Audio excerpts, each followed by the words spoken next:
Sekarang aja Barat menemukan selama 8 hari dalam 1 bulan terapi tidak makan berat, itu katanya sehat. Jadi kalau kita lapar, itu tubuh kita memakan sendiri lemak-lemak yang ada, kuman, semua itu hilang nanti. 8 hari 1 bulan kata orang Barat. Nabi Muhammad 14 abad yang lalu udah nganjurin Senin Kamis. Senin Kamis sebulan berapa hari? 8 hari.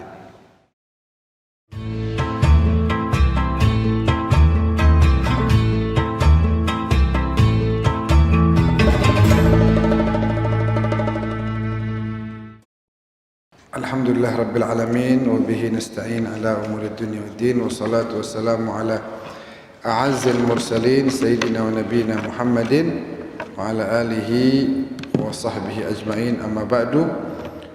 Ayuhal hadirun, assalamualaikum warahmatullahi wabarakatuh.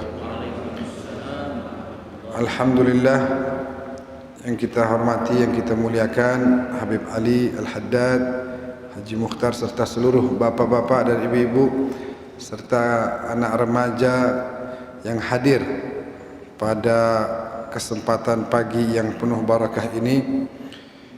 Kita di hari ini kembali berjumpa dalam sebuah perkumpulan yang indah, perkumpulan di mana perkumpulan seperti ini adalah perkumpulan yang merupakan tempat turunnya rahmat dari Allah Subhanahu wa taala. Semoga semua yang hadir sebelum pulang ke rumah masing-masing dosanya diampuni oleh Allah Subhanahu wa taala.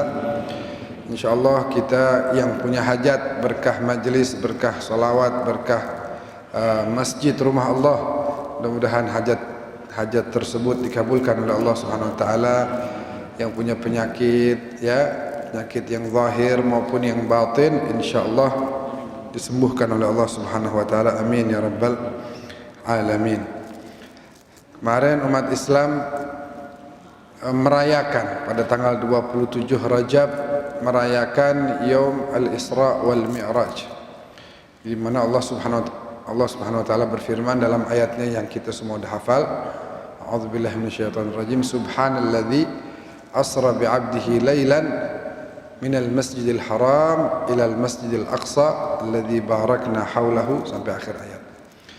Di sini intinya Allah menceritakan tentang peristiwa di mana Allah mengisrakan dan memi'rajkan. Nah, karena mungkin sedikit kita bahas, karena biasanya kalau nggak ada pandemi begini majelis Isra Mi'raj di mana-mana nih. Nah, sekarang agak sedikit, agak jarang, jadi insya Allah sedikit aja kita bahas bahwa ini sebuah mukjizat, al-ayah al-kauniyah, tanda kebesaran Allah pada alam semesta ini, yaitu di mana Allah memberangkatkan baginda Nabi dari Mekah ke Masjidil Aqsa. Kalau dihitung jaraknya 1000 kurang lebih 1500 km. Tapi apakah bisa? Orang bertanya-tanya, mana bisa secepat itu? Dalam 1 malam Nabi dari Mekah ke Palestina, terus Mi'raj ke Sidratil Muntaha, balik lagi ke Mekah. Ya, kalau kita belajar ilmu fisika kan ada tuh kecepatan cahaya per detiknya 30.000 km. Itu cahaya. Apalagi ini cahaya dari seluruh cahaya. Yang Allah ciptakan pertama kali adalah cahayanya baginda Nabi besar Muhammad sallallahu alaihi wasallam. Jadi satu hal yang sangat lumrah, sangat mudah bagi Allah untuk menunjukkan kebesarannya dengan memberangkatkan kasihnya dari Masjidil Haram ke Masjidil Aqsa. Lalu Allah angkat ke Sidratil Muntaha.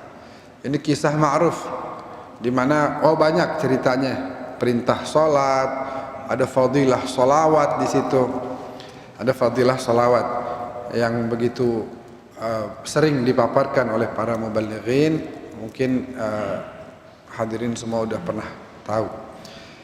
Nah, mungkin ada satu yang menarik untuk saya bahas. Ini mungkin agak sedikit baru bagi kita. satu hal di mana ada sebuah kisah yang menceritakan bahwasanya baginda Nabi ketika diperintahkan sholat oleh Allah Subhanahu wa taala, awalnya katanya sebanyak 50 waktu. Lalu kemudian terjadi seperti tawar-menawar begitu. Saya pribadi bukan menolak, tapi saya mempertanyakan. Kenapa? Karena dalam Al-Quran Allah Subhanahu wa taala berfirman, A'udzubillahi minasyaitonirrajim, "Ma kana 'alan nabiyyi min harajin fima faradallahu lah. Sunnatullah fil ladzina khalau min qabl wa kana amrullahi qadran maqdura." Shadaqallah wa sadaqa Rasulullah. Nabi tidak pernah merasa berat atas apa yang sudah menjadi ketetapan dari Allah Subhanahu wa taala. Banyak terjadi ayat Al-Quran dengan hadis sepertinya ada pertentangan. Bagaimana kita menghadapinya dalam kondisi seperti itu? Yang mana yang harus kita dahulukan?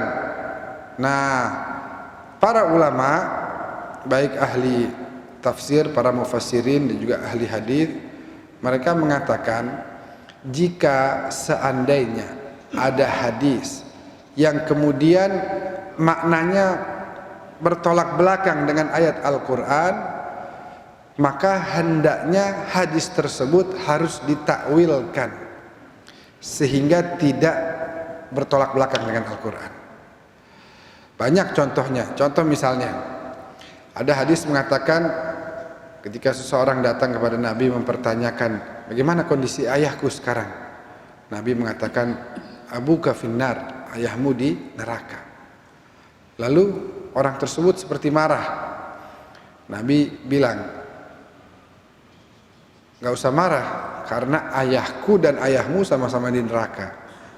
Itu dalam hadis yang perlu kita bahas secara sanad, matan dan lain sebagainya.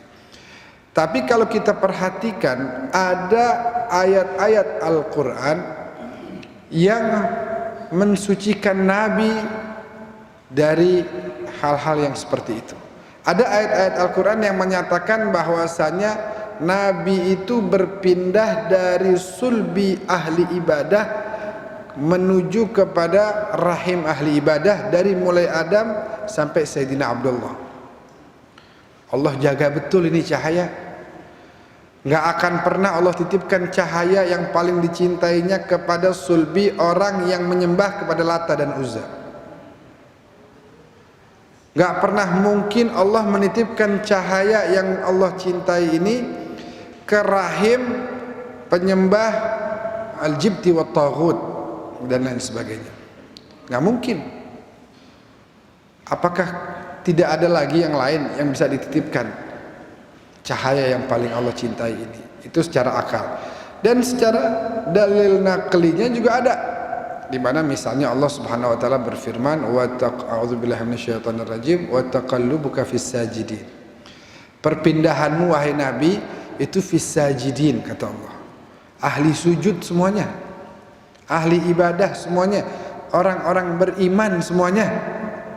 Nah, bagaimana lalu menyikapi hadis yang mengatakan orang tua Nabi min ahlin nar, sedangkan ada ayat Al-Quran yang menyatakan secara terang-terangan bahwa seluruh ayah bunda kakek nenek Nabi adalah ahli ibadah.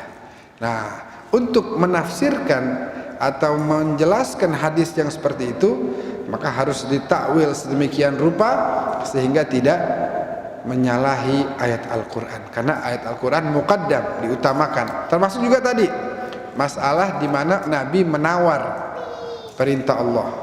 Kalau seandainya terjadi tawar-menawar, lagi-lagi saya di sini tidak bukan menolak, tapi mempertanyakan dan belum dapat jawabannya sampai sekarang. Belum dapat jawabannya. Jadi kalau seandainya Nabi menawar, berarti menawar yang diwajibkan oleh Allah adalah sunnah Nabi, karena Nabi melakukan hal tersebut. Hasya wa kalla. Lalu apakah kemudian Nabi Musa lebih tahu kondisi umat Islam dibanding Allah Subhanahu wa taala? Jangan, umatmu nggak mampu. Seakan-akan apa? Allah nggak tahu bahwa umat Nabi nggak mampu. Baru kemudian, oh gitu ya, ya udah deh, dikurangin. Nah, itu pertanyaan dalam diri saya belum mendapat jawabannya. Jadi tetap saya mengupayakan untuk mempertahankan ayat Al-Quran yang dinyatakan dalam surat Al-Ahzab ayat 38 bahwa Nabi tidak pernah merasa berat atas apa yang menjadi ketetapan dari Allah Subhanahu wa taala. Nabi tidak pernah ngeluh atas perintah dari Allah Subhanahu wa taala. Nabi hamba yang taat, Nabi hamba yang patuh, hamba yang nurut, hamba yang tunduk atas segala yang menjadi perintah dari Allah Subhanahu wa taala. Itu peristiwa Al-Isra wal Mi'raj yang kemarin kita rayakan bersama, yang kejadiannya adalah sebelum hijrah.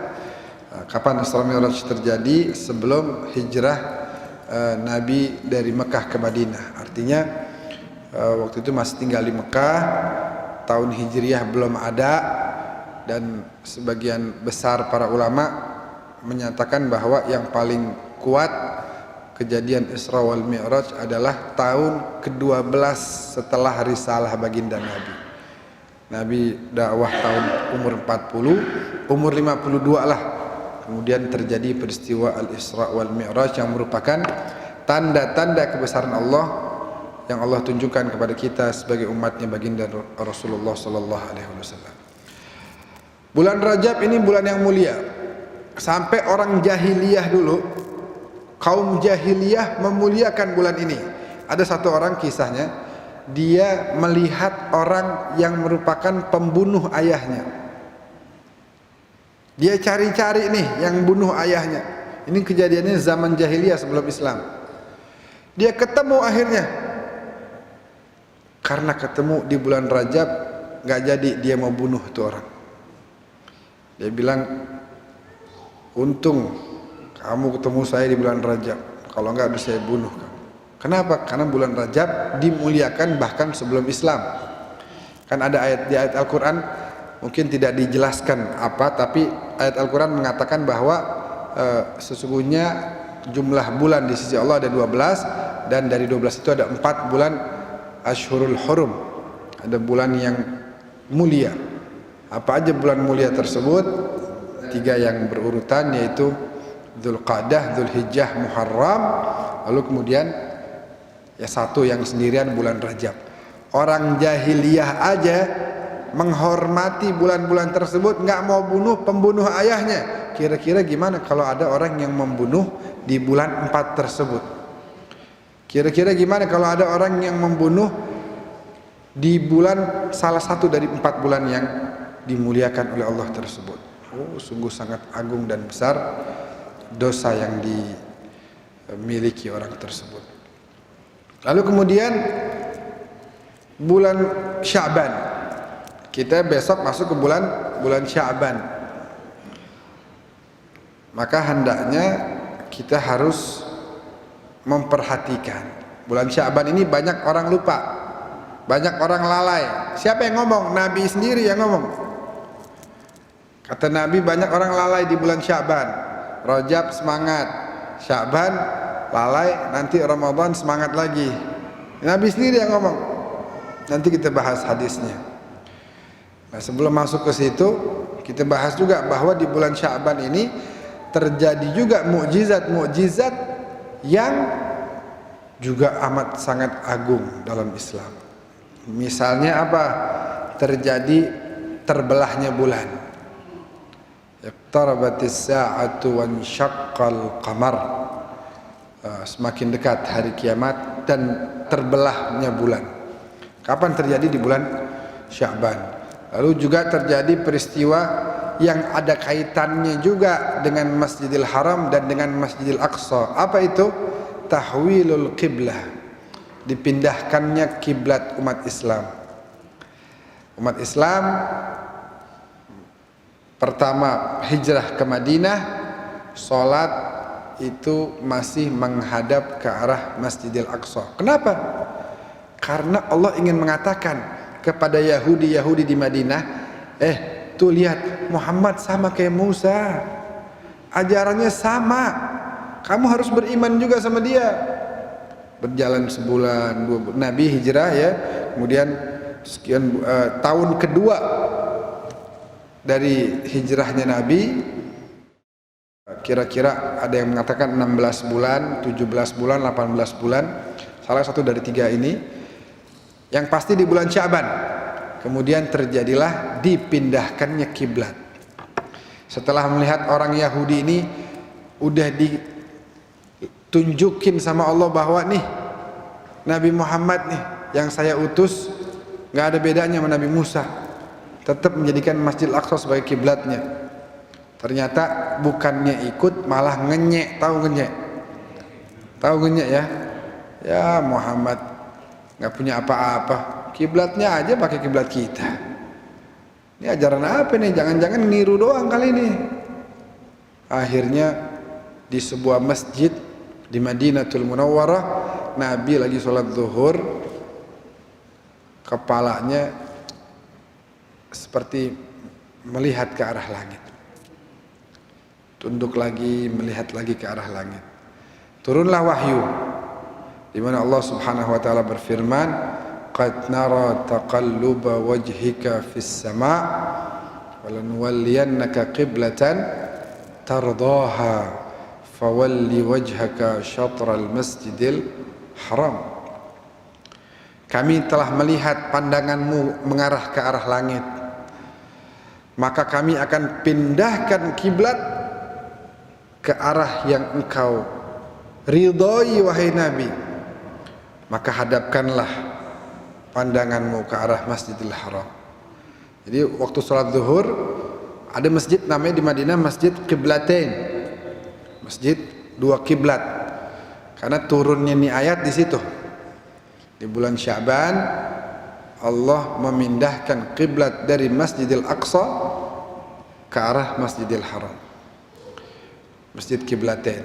Orang-orang yang di Masjid Kuba belum dengar, jadi dengarnya nanti pas subuh baru sholatnya ngadep ke Masjidil Haram.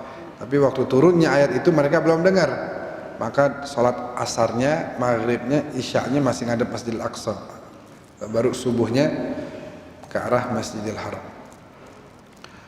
Itu Masjid Kuba juga kemuliaannya luar biasa. Mudah-mudahan semua yang hadir Allah kasih rezeki yang halal, bisa ibadah umrah dan haji ke Makkah Al-Mukarramah dan ziarah Nabi ke Madinah Al-Munawwarah. Itu Masjid Kuba, katanya dalam sebuah hadis, kalau nggak salah redaksinya kayak begini, man tatahhara fi baitihi thumma ata Masjid Kuba wa shalla fihi raka'atain falahu ka ajri umrah atau kama qala sallallahu alaihi wasallam. Siapa orang yang bersuci dari tempat tinggalnya lalu dia pergi ke Masjid Kuba dan sholat 2 rakaat di situ, maka baginya seperti pahala umrah. Jadi kadang-kadang orang di Madinah tuh suka ditanya, mau kemana? Ana mau umrah.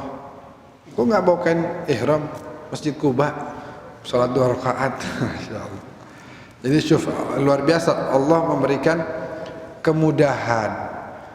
Kayak kita sekarang, siapa orang majlis ta'lim maka baginya begini, begitu banyak janji-janji yang Allah berikan kepada kita. Karena Allah tahu kita ini ibadahnya ibadah pedagang, masih ngarep.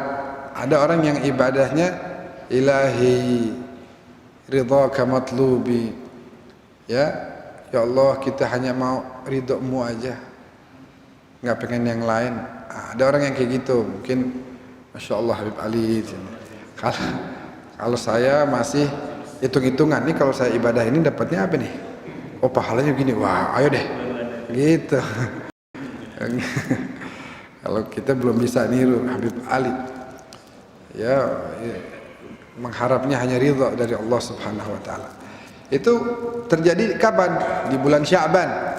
Peristiwa jadi makanya kita nih Masjidil Aqsa itu ulal qiblatain, kiblat pertama umat Islam.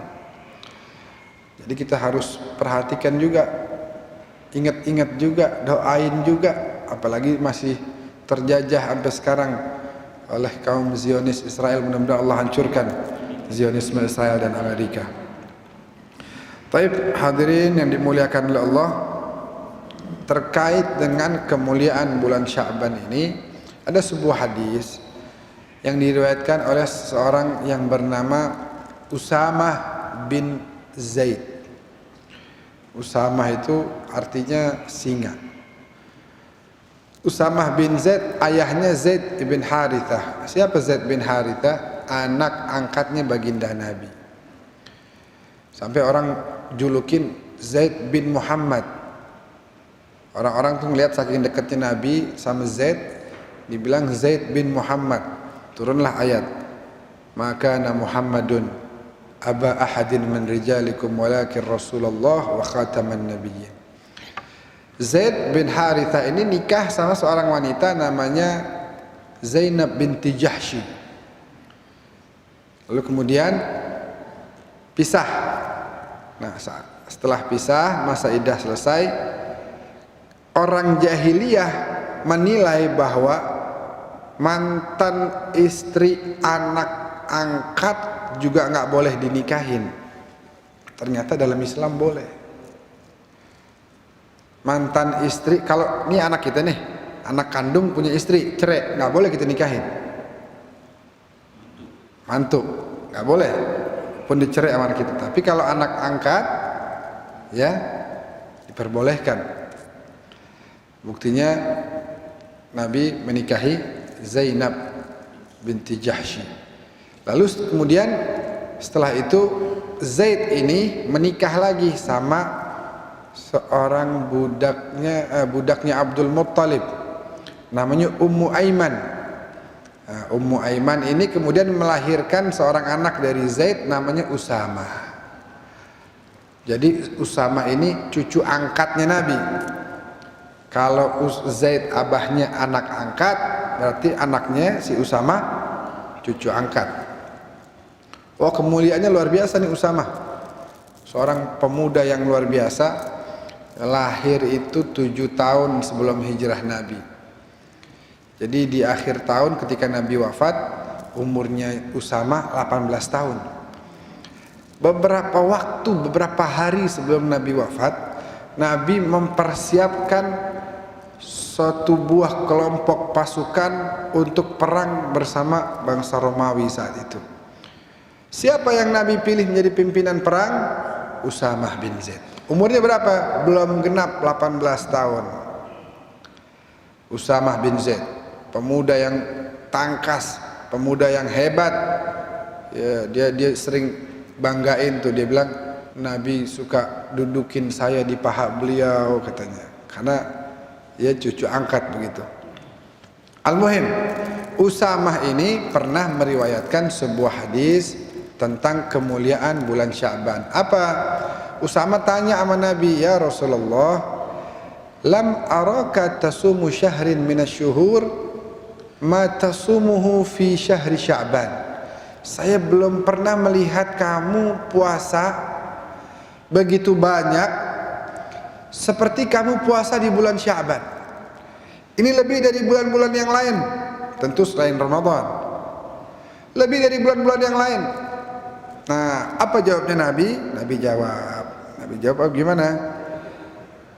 Dzaka syahrun yaghfulun nasu anhu baina Rajabi wa Ramadan wa huwa syahrun turfa'u fihi al-a'mal ila rabbil alamin wa uhibbu an yurfa'a amali wa ana sha'im. Kata Nabi, bulan ini banyak orang yang lalai di bulan Sya'ban antara Rajab dan Ramadan.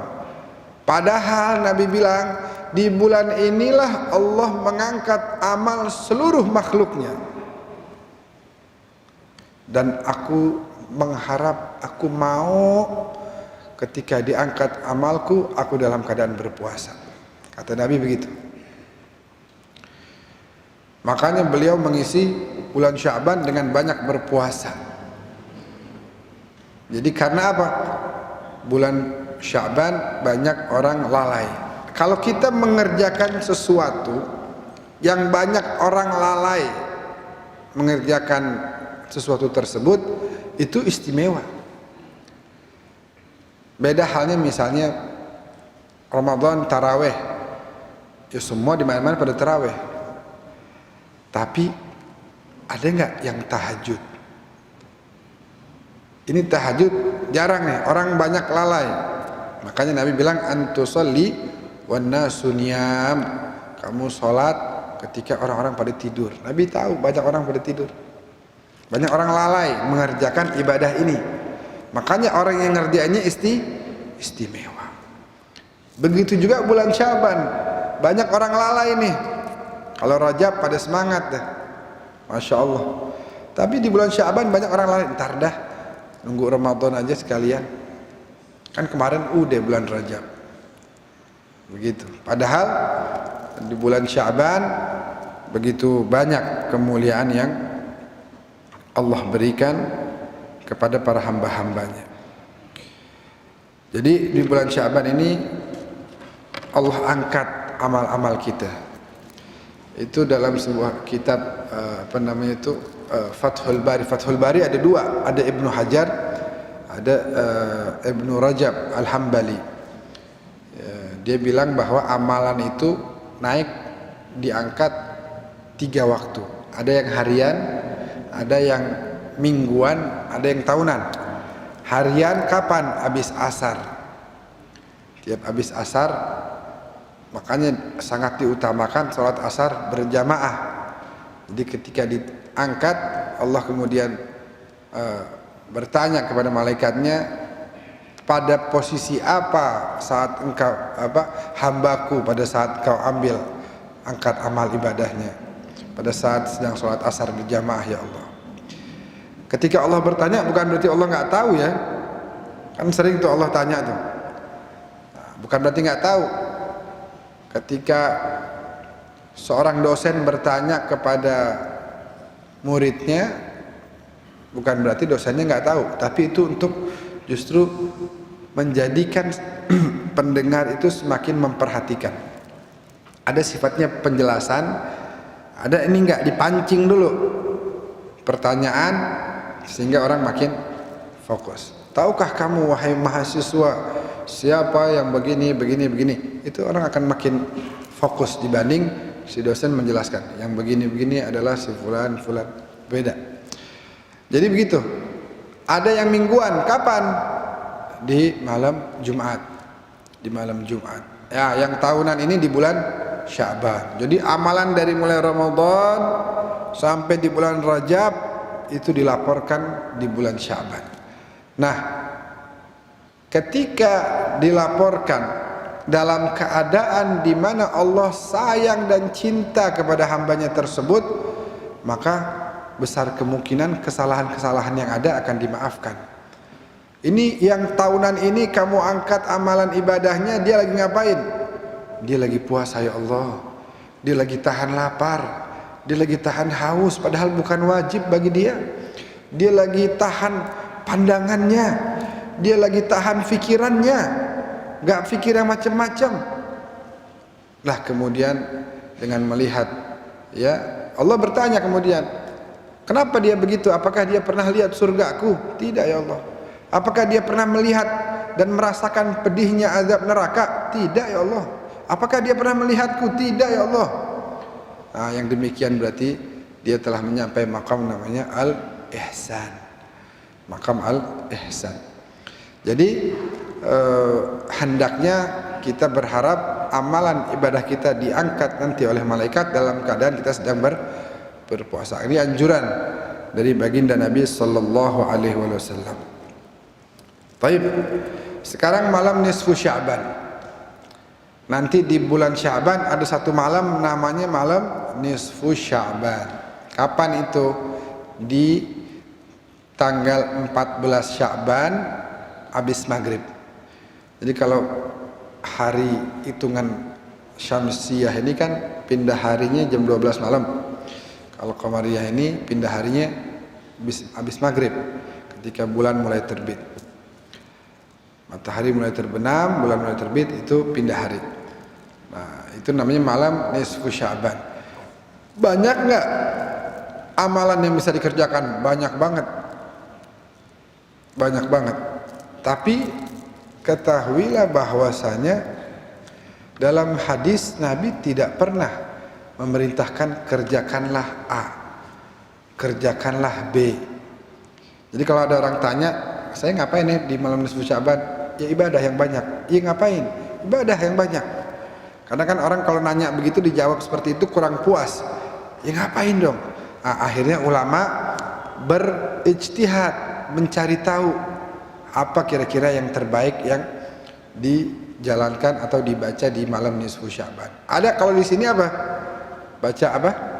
Baca Yasin 3 kali. Ada orang tanya, mana hadisnya? Enggak pernah Nabi memerintahkan baca Yasin malam nisfu Sya'ban. Memang betul. Tapi kita melihat bahwa ada hadis tentang kemuliaan malam nisfu Sya'ban. Lalu kita ingin menghidupkan malam ini, lalu kita cari hadis yang lain.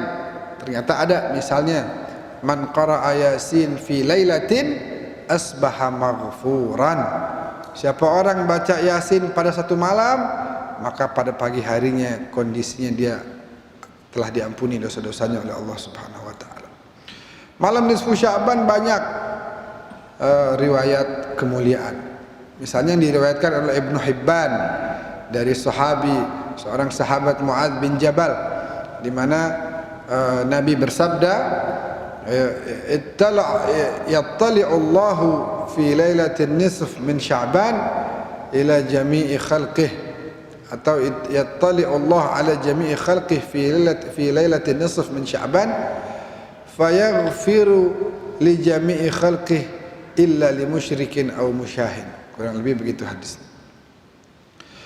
Dalam hadis Nabi tersebut yang diriwayatkan oleh Mu'adz bin Jabal dan ditulis oleh Ibnu Hibban, Nabi bilang Allah memperhatikan hambanya, seluruh hambanya pada malam nisfu Sya'ban. Nah ini juga nanti ada orang tanya nih, berarti Allah nggak merhatiin di malam-malam yang lain? Nah, bukan begitu. Berarti ada orang bilang, iya apa subhanahu amma yasifun, Allah maha suci dari apa yang disifatkan oleh orang-orang bilang Allah tidur, Allah menikah lagi, ya kan? La ta'khudhuhu sinatun wala naum, Allah enggak pernah mengantuk, enggak pernah tidur, Allah enggak pernah menikah dan lain sebagainya. Nah, kenapa kemudian di sini ada keterangan Allah memperhatikan hambanya di malam nisfu Sya'ban? Ini menunjukkan adanya perhatian khusus kepada seluruh hambanya. Lalu kemudian apa? Allah akan ampunkan seluruh hambanya, illa, kecuali. Nah, yang mana nih kecuali? Kita masuk apa enggak ya?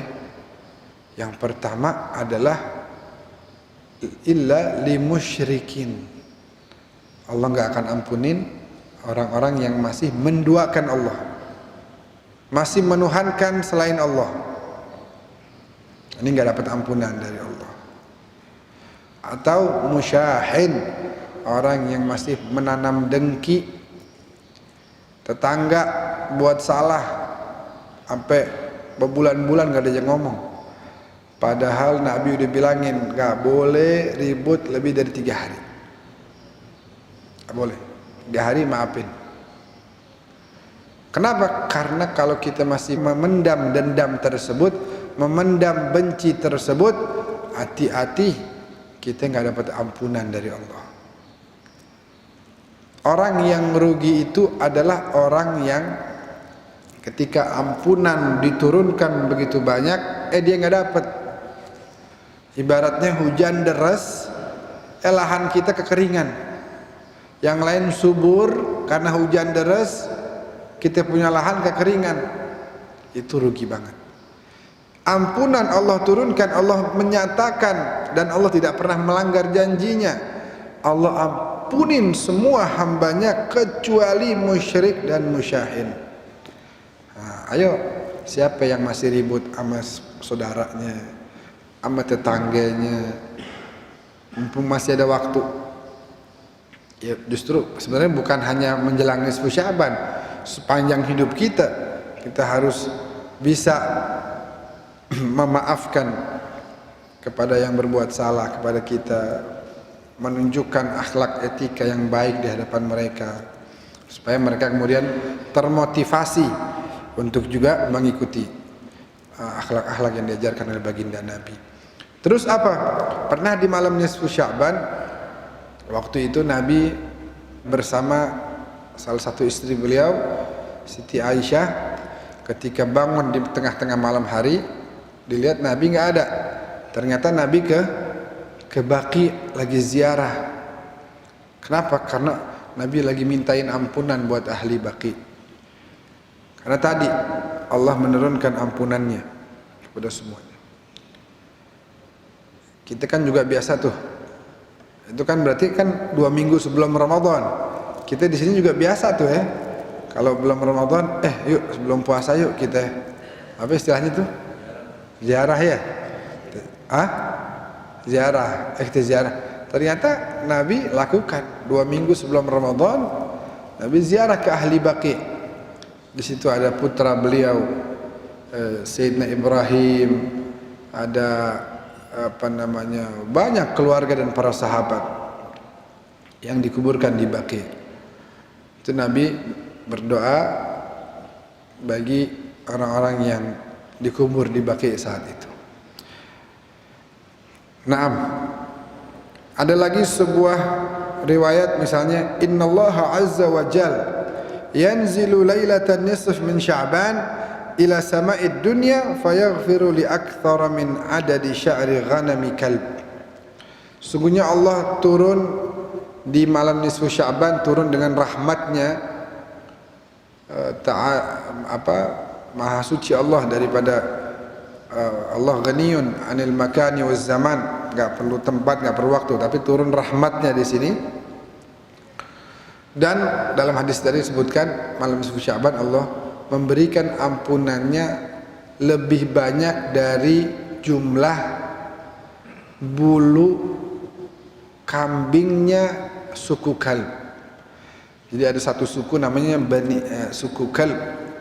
Itu terkenal, semuanya itu adalah ra'il aghnam, pengembala domba, peternak domba. Itu terkenal, satu suku semuanya pengembala dan peternak domba. Kata Nabi dalam hadis tadi, Allah mengampuni karena terkenal banyak. Jadi orang Arab saat itu kalau udah ngomongin, oh kambingnya suku Kalb, wah itu sih nggak kehitung begitu.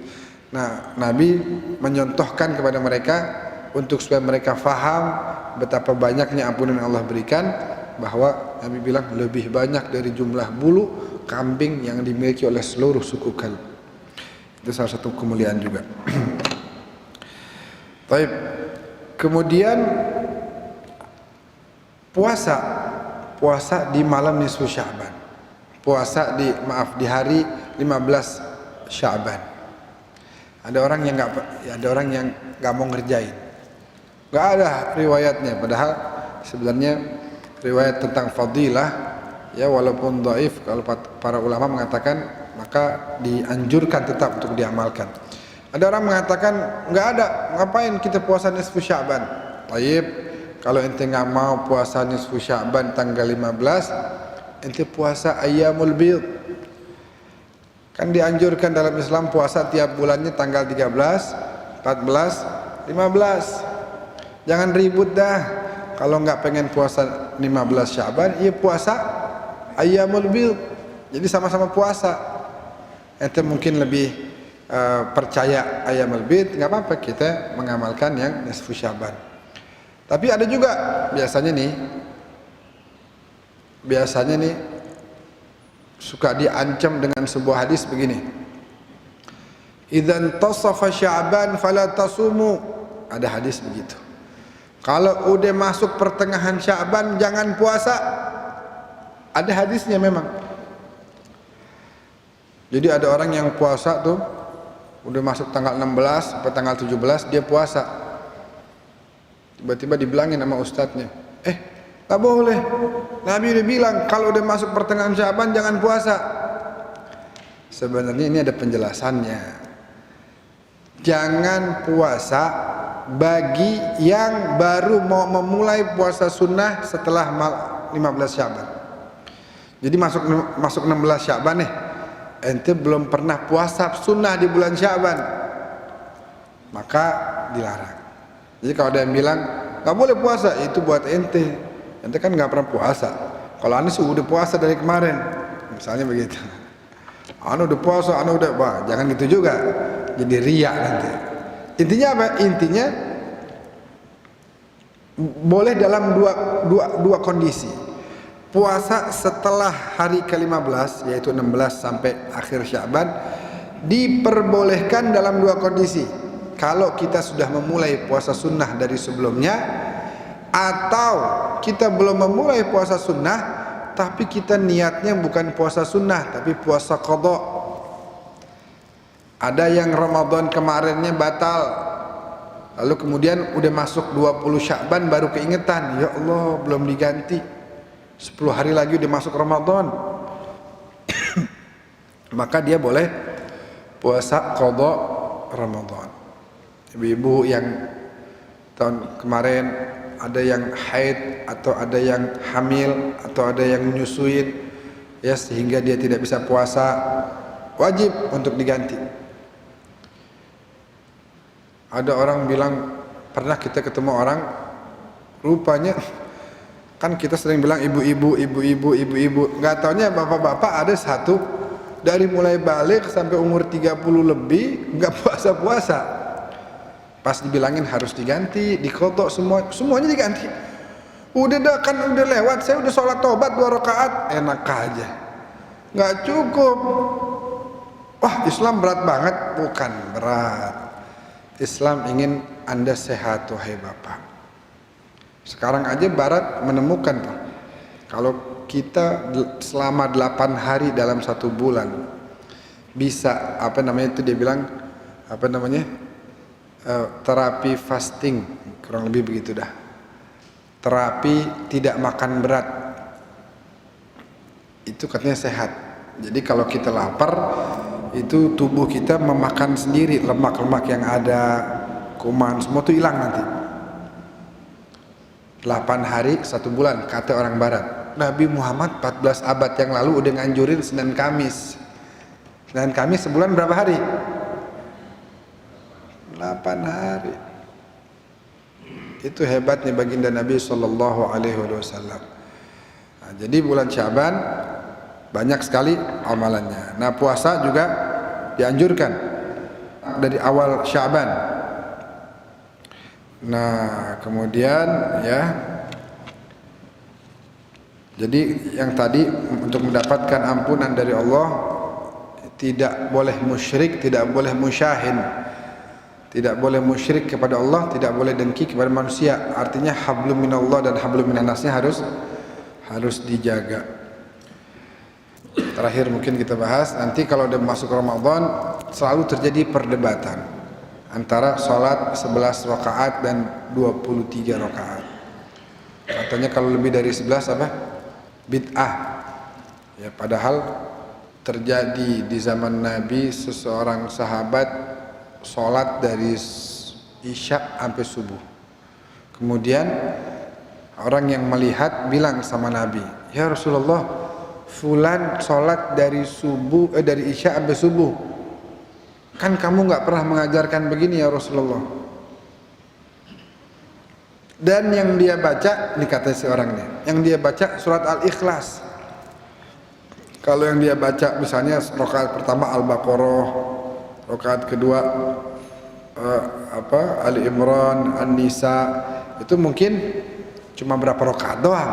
Ini tiap rakaat yang dibaca Al-Ikhlas. Nabi bukannya marah, Nabi bilang beruntung dia. Setiap 1 rakaat dia seperti menghatamkan sepertiga Al-Quran. Setiap 3 rakaat yang dia kerjakan, maka dia seperti menghatamkan Al-Quran. Ya, bukan berarti kita para pecinta Al-Ikhlas nih, Masya Allah, Al-Ikhlas mulu. Bagus ya. Maksudnya begini, kenapa ditekankan bahwa dia baca surat Al-Ikhlas? Berarti sholatnya dia banyak banget. lebih dari 11, dan Nabi nggak larang. Al-Imam Ahmad bin Hanbal dalam kitab Musnadnya, anaknya Abdullah bin Ahmad bin Hanbal ditanya, engkau kan anaknya Ahmad bin Hanbal, betul? Anak kandung, iya. Berapa rakaat ayahmu sholat kalau malam? Dia bilang 300 rakaah fil yawm wal laylah. 300 rakaat. Bahkan kalau kita bicara sebelumnya, ada begitu banyak dari keluarga baginda Nabi SAW yang sholatnya sampai 1000 rakaat.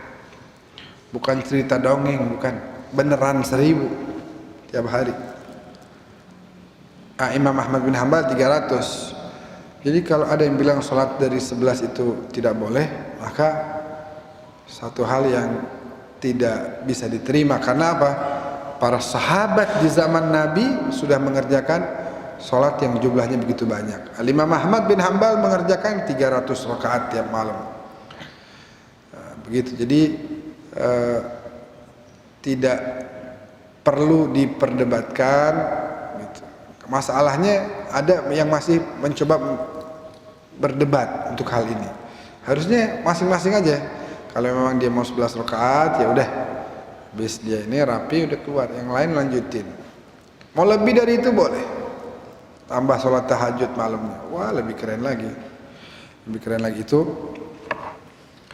Itu adalah satu hal yang sangat dianjurkan. Maka insya Allah itulah sekelumit tentang fadilah atau kemuliaan bulan Sya'ban, yang Nabi menyebutkan Sya'ban syahri, kata Nabi. Sya'ban itu bulanku. Kalau Rajab bulannya Allah, kalau Ramadan bulan umatku. Maka mari sama-sama kita menyusung datangnya bulan Sya'ban ini dengan memperindah lisan-lisan kita dengan terus bersolawat kepada baginda Nabi SAW. Rajab kita udah banyak istighfar, Sya'ban kita banyakin solawat, nanti Ramadan kita udah siap. Kalau ibarat orang balapan lari, ya harus pemanasan dulu. Kalau dia nggak siap apa-apa, belum pemanasan, belum latihan, belum istirahat yang cukup, belum minum air, maka dia disuruh langsung lari, nggak akan kuat lama. Begitu juga orang yang belum siap masuk Ramadan, hari-hari awal dia masih semangat, habis itu udah nggak kuat. Tapi orang yang udah pemanasan dari Rajab, dilanjut dengan Sya'ban, maka dia akan menjalani Ramadan dalam kondisi yang stabil dari mulai 1 Ramadan sampai 30 dalam keadaan terus siap untuk menampung curahan rahmat dari Allah Subhanahu wa taala. Mudah-mudahan Allah panjangin umur kita dalam keadaan sehat walafiat, biar kita bisa masuk ke bulan Ramadan dan Ramadan tahun yang akan datang, dan juga kita bisa ibadah haji ke Mekah Al-Mukarramah, bisa ziarah Nabi ke Madinah Al-Munawwarah. Amin ya rabbal